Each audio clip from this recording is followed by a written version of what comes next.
ഇന്ന് ഞാൻ ഉണ്ടാക്കുന്നത് എളുപ്പത്തിൽ നമുക്ക് എങ്ങനെ ഒരു കേക്ക് ഉണ്ടാക്കാമെന്നുള്ള ഇതിലാണ്. അതിനു വേണ്ടി ഞാനൊരു പാൻ കത്തിച്ച് ഒരു ഗ്ലാസ് വെള്ളത്തിലേക്ക് 1.5 ഗ്ലാസ് പഞ്ചസാരയാണ് ഞാനിപ്പോൾ ഇടാൻ പോകുന്നത്. മധുരം ആവശ്യമുള്ളവര് 2 ഗ്ലാസ് പഞ്ചസാര ഇടണം. ഇതിപ്പോ ഞാൻ ചെയ്യാൻ പോണത് നിർബന്ധമുള്ള കാര്യമല്ല. ഫ്രൂട്ട്സ് ഒന്നും ഇല്ലാത്തൊരു പഞ്ചസാര സിറപ്പ് മാത്രം ഉപയോഗിച്ചാൽ മതി. ഇപ്പൊ ഞാൻ ഇതില് എന്റെ കയ്യിൽ മാങ്ങ ഉണ്ട്, ആപ്പിൾ ഉണ്ട്, എന്താണോ നിങ്ങളുടെ കയ്യിലുള്ള ഫ്രൂട്ട്സ് എന്നുണ്ടെങ്കിൽ അത് ഈ പഞ്ചസാര സിറപ്പിലേക്ക് ഇടണം.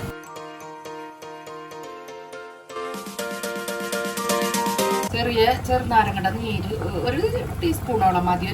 വേറൊരു രസമായിട്ട് വരും.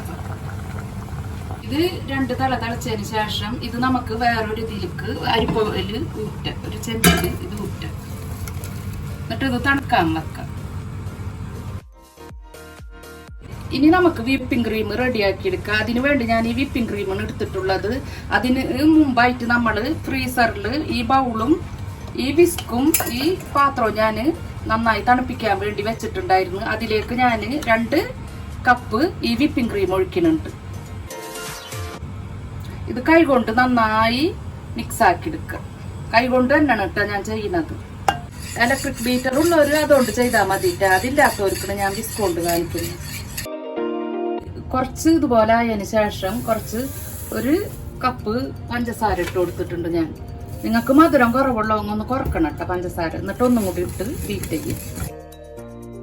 ഇലക്ട്രിക് ബീറ്റർ തന്നെ ഉപയോഗിച്ച് ഇത് പരമാവധി ചെയ്യണം കേട്ടോ. ഈ വിസ്ക് ഉപയോഗിച്ച് ചെയ്യുമ്പോൾ കുറെ സമയം പിടിക്കും. ഇനി അടുത്ത സ്റ്റെപ്പ് നമുക്ക് തുടങ്ങാം. ഇത് ഉണ്ടാക്കുന്ന പാത്രത്തിൽ വെള്ളം പാടില്ല. പോലെ റൗണ്ട് ആയിട്ടുള്ളൊരു ഇത് വെച്ചിട്ടുണ്ട്. അതുമല് ആദ്യം നമുക്ക് നമ്മളെ ഈ ക്രീം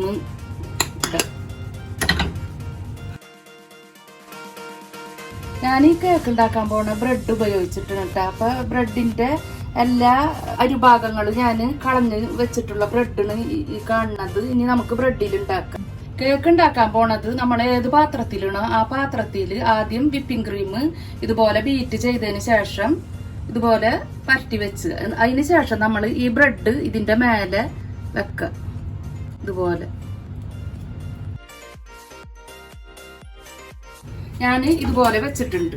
അതിനുശേഷം നമ്മൾ ആദ്യത്തെ സ്റ്റെപ്പിൽ ഉണ്ടാക്കി വെച്ചിട്ടുണ്ടായിരുന്നു ഫ്രൂട്ട്സും അതിന്റെ വെള്ളവും. പഞ്ചസാര സിറപ്പ് ഉണ്ടാക്കിയിട്ട് അതിൽ ഫ്രൂട്ട്സ് ഇട്ട് അതൊന്ന് അരിച്ചെടുത്ത വെള്ളമാണ് നമ്മളിപ്പോ ഇതിന്റെ മേലെ ഈ ബ്രെഡിന്റെ മേലായിട്ട് ഒഴിക്കാൻ പോണത്.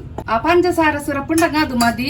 പഞ്ചസാര സിറപ്പും ഫ്രൂട്ട്സും ഇട്ടിട്ടുള്ളവരെന്ന് വെച്ചാല് അതൊഴിക്കുക. ആ വെള്ളം ഇട്ട് അതൊന്നും ഇല്ലാത്തവര് നിങ്ങളുടെ കയ്യിൽ എന്തെങ്കിലും ജ്യൂസ് എന്തെങ്കിലും ഉണ്ടെങ്കിൽ ഒന്ന് നനയാൻ വേണ്ടി ഇത് ഒഴിക്കുക. ഫ്രൂട്ട്സ് ഒരു നിർബന്ധമുള്ള കാര്യമല്ല.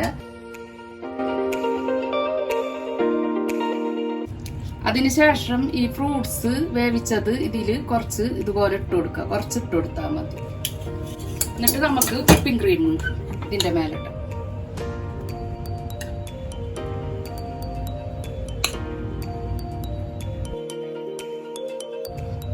നമ്മളെ ഫസ്റ്റ് സ്റ്റെപ്പ് കഴിഞ്ഞ് ഇനി സെക്കൻഡ് ലെയർ വെക്കാൻ വേണ്ടിയിട്ട് ഞാൻ വീണ്ടും ബ്രെഡ് തന്നെയാണ് വെക്കണത്. ഇതുപോലെ ആദ്യം നമ്മൾ വെച്ചു കൊടുത്ത പോലെ ഇതുപോലെ ബ്രെഡ് വെക്കുക.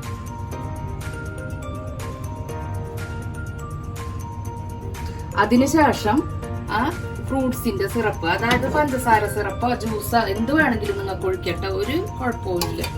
നിങ്ങളെ കയ്യിലുള്ളത് എന്താണെന്ന് വെച്ചാൽ ഒഴിക്കുക. അതൊഴിക്കുമ്പോൾ ഇത്തിരി അധികം ഒഴിച്ചു കൊടുക്കണം കേട്ടോ. അതിനുശേഷം നമ്മളെ കയ്യിലുള്ള ഫ്രൂട്ട്സ് ഇതിലുള്ള പഞ്ചസാര സിറപ്പിൽ ഇട്ടിട്ട് നമ്മൾ വേവിച്ച് വെച്ചത് ഇത് സ്റ്റെപ്പ് ബൈ സ്റ്റെപ്പായിട്ട് നമുക്ക് ചെയ്യാം. ഇനി ഇതിന്റെ മേലെ വിപ്പിംഗ് ക്രീം ഒഴിക്കും.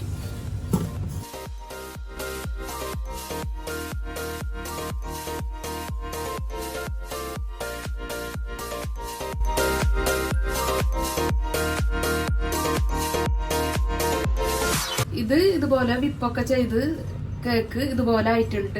നമ്മൾ ബ്രെഡ് വെക്കുമ്പോൾ എപ്പോഴും ശ്രദ്ധിക്കണം. എന്താണെന്ന് വെച്ചാല് ബ്രെഡ് ചെരിഞ്ഞ് പോവരുത്. ശരിക്കും നേരെ ആ കറക്റ്റ് ലെവലിൽ തന്നെ വെക്കണം. ഞാനിപ്പോ വെച്ചതൊന്ന് ചെരിഞ്ഞിട്ടുണ്ട്. അതിന് ഇതുപോലെ ചെരിഞ്ഞിരിക്കുന്നത് നിങ്ങൾ വെക്കുമ്പോൾ ശ്രദ്ധിക്കുക. ഇനി ഇത് ഫ്രിഡ്ജിൽ നമ്മൾ തണുക്കാൻ വേണ്ടി വെക്കാം. തണുത്തതിന് ശേഷം ഉപയോഗിക്കും.